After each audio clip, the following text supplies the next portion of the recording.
So I'm going to talk a little bit about what's going on in Gaza. I got this comment. I got this comment a couple of days ago under one of my posts. She says, "Imagine the pregnant women in Gaza, Palestine, where there's no food, clean water, no anesthesia if they need a C-section. The constant bombardment from Zionist Israel and its siege and occupation, which prevents humanitarian aid and violation of basic human rights. Not to mention how the Israeli government targets medical workers and journalists along with their families. Western feminists have deliberately decided to ignore their existence and support their annihilation. The further generations will witness this silence be on the right side of history." I honestly have been quiet on this. And there are a few different reasons because I know as a Black woman content creator, a lot of my pages get censored anyway. My stuff gets suppressed, and I know who owns most of these media outlets. I know who is pushing certain agendas. So I'm sitting up here really trying to figure out, is it best for me to swoop into this? I know that there are lots of things going on. So Gaza is like 25 miles long. It's a small enclave and it has 2.2 million people. And these people are boxed in, they're fenced in, and they can't get out. And while I recognize that what Hamas did to pop off this whole thing was atrocious and what they've done, what is being done back to them, and how they are basically sitting ducks and how women and children are suffering, I do completely understand that this is such a tenuous, such a tinderbox situation. And what I don't like about our government, our media, is that we are supposed to stand with Israel, and it's been like that for generations, and they are a sacred cow, and just even speaking about their behaviors gets you labeled as an anti-Semite or whatever. And it's just like we have a golden cow in that country, and it is because of who the moneyed people are here, how they work with our government, and how politicians, everybody has to basically side with them, otherwise we get censored. And it's a very tragic situation. It's definitely a humanitarian crisis, and we are sending so much of our tax money to fund them, and we have no say in it. Only a handful of our lawmakers in this country are saying that there needs to be a ceasefire. And looking at some of the horrors, some of the hospital pictures of what is going on over there, I certainly can see why there needs to be a ceasefire. And I'm sure that just understanding that these are people, they are trapped, they need to get out. There needs to be some kind of humanitarian effort, and we have got to stop aiding and abetting this calamitous situation. That's all I have for right now. I understand that my voice, I'm supposed to say something because I speak on many different things, but this is a terrible situation. And I know how this country works. I know how media works. I know how just stepping into the arena just a little bit will get you labeled. But the humanitarian crisis needs to be resolved quickly because what is going on is not sustainable. We cannot turn away from the humanitarian crisis unfolding. In Gaza, there are over 50,000 pregnant women without access to medical care. Over 100 women give birth every single day amidst the chaos. New Democrats from the beginning have called for a ceasefire, condemned Hamas's violence, and called for a release of all hostages. And now, as people who have nothing to do with Hamas's violence are being killed, we must center human rights, international law, and human decency. C-sections are being performed without anesthetic. Imagine being pregnant with no medicine, no food, no water, no electricity.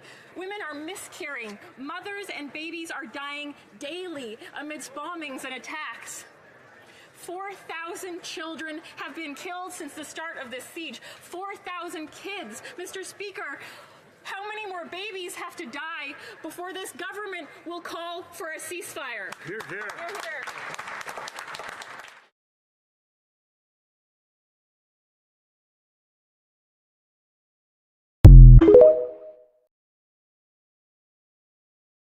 The US government was desperately trying to ban TikTok to prevent the exact thing that is happening currently. They knew eventually they would enter a war in the Middle East in particular, okay? And they knew that if people still had access to TikTok, the US government would no longer be able to control the narrative. Their propaganda will no longer work, and that is exactly what has happened.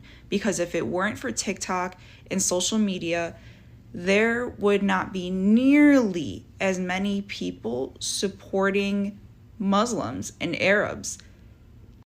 In fact, the fact that Hamas struck first would have been the perfect formula for the US to paint us out to be just the most brutal, evil people on the face of this earth. But that hasn't happened because people have now seen the truth. And people are now understanding that the issue is not at all the Arabs or the Muslims. It is the US going into the Middle East, starting wars simply to steal our resources, and just so happen to have a partner planted right in the middle of it all. As the son of an Israeli, as someone with an Israeli passport, as someone who has friends and family over there, obviously, no one approves of the slaughter of innocent people. No one. And of course, I am concerned for my friends and family who are in Israel. That being said, I do not stand with Israel at all on what's going on. And I'm finally starting to realize, for lack of a better term, how brainwashed I've been. I was taught to love Israel. I went to Jewish elementary and Jewish high school. And, you know, we're singing the Hatikva, the national anthem. We're singing all these Jewish songs. And we're taught this one very specific view of history.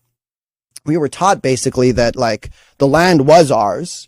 We were taught that, like, well, we tried to offer them a solution. We tried to offer them peace, and they kept on attacking us. And the reason why we kept on gaining more and more land was because they would start wars with us, and we would defend ourselves, and we would just end up with more land. And so we would try and give it back to them every once in a while, but they wouldn't accept it. And now I'm starting to recognize more and more and more, firstly, that the Palestinians are living in, this is the phrase that's being thrown around, an open air prison. 2.2 million people who are being restricted in their food, their water, their electricity, their fuel. Children who are born into a prison who are never going to be able to go anywhere and do anything. And this has been going on for 50 to 60 years. And we were taught to resent them. And so, you know, obviously, again, the killing of innocent people by the Palestinians, awful, terrible, inexcusable. And then I watch Israel's response, carpet bombing this open air prison with 2.2 million people. They're doing the same thing. I do not stand with Israel. I stand with the Palestinian people. I do not understand how we as Jews can stand by while a nation cries for freedom. They are trapped there. It might not be as explicit as putting them into gas chambers, but it's still genocide. And we talk as Jews in regards to the Holocaust of never again. Is it just never again to us? Or is it never again? Because I thought it meant never again. But we're still being taught this separation and this complete lack of identification of what is happening with these people. So, now, can I excuse the fact that, you know, Hamas has killed civilians? No. But does that change other elements of the situation? So this is what I'm saying, where we're going from this binary black and white of they are bad, we are right, to wait a minute, there's a much more complicated situation going on here. And firstly, we do need to distinguish, much so, between the Palestinians. And even to the extent that we are going to call Hamas terrorists. I mean, I don't know. Firstly, there was a story floating around of them beheading 40 babies. Now we look at something like that, and that makes us think, oh, well, they are evil.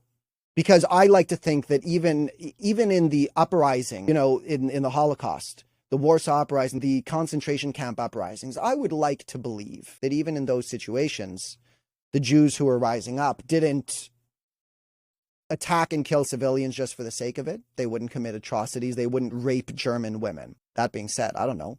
Maybe they did. But beside the point. We were told that Hamas beheaded 40 babies. And we look at that, and that gives us like, oh, well, they are terrorists. You know, that's beyond any freedom fighting thing. That there's beyond no excuse. And then turns out, wait a minute, there is no evidence of that. And the news outlets that first put out that story then retract the statement. You can't retract a statement. Once it's out there, the damage is done. Because let's say you publish a news story and 10 million people hear the story of Hamas beheaded 40 babies. Then you post the retraction. Firstly, the retraction doesn't get as much news as the original post. So 10 million people heard you say that Hamas beheaded 40 babies, and only 2 million people heard you make that retraction. And even of the ones that did hear you make that retraction, half of them don't believe it. And even if they do believe it, that image is still in your head. There is no denying that Israel has been using propaganda, that so much of what we know is not the truth of things. So we don't know. You don't know what's happening there. I don't know what's happening there. There are a few things that we can know. We can know the big picture story. We can know that there are 2.2 million people being subjugated in that place who cannot live their lives. We can know for certain that civilians were killed from Hamas, from the Palestinians, and we can know for certain that even more civilian and children were killed by Israelis' response. So, firstly, let's open up our interpretation of everything that's going on there. Let's move from this binary, black and white, to they are wrong and we are right, to wait a minute. The Israelis are causing more death, really, than the Palestinians, and we're being taught that, wait, we're the good guys here because this is our land kind of thing, because we're standing up for ourselves. It's not our land. We were given the land. This, like, if someone comes up to you, the government comes up to you right now and says, hi, here's this person, you know, they're a refugee from Syria. This is their house now. Like, what do you mean this is their house now? Well, here's this person, they're a refugee, they've been in a lot of pain, and we've decided to host these people, so this is their house now. You're going to have to leave. I don't want to leave. Okay, fine. Tell you what, they'll take the left side of the house, and you take that little 10%, that one room. You keep your bedroom, but they get the rest of the 90% of this house. Is that acceptable to you? And you go, no. And they go, well, now it's your fault. So go to your bedroom and we're going to lock you in there. That's basically what happened. Sorry, I got more passionate about this than I expected to.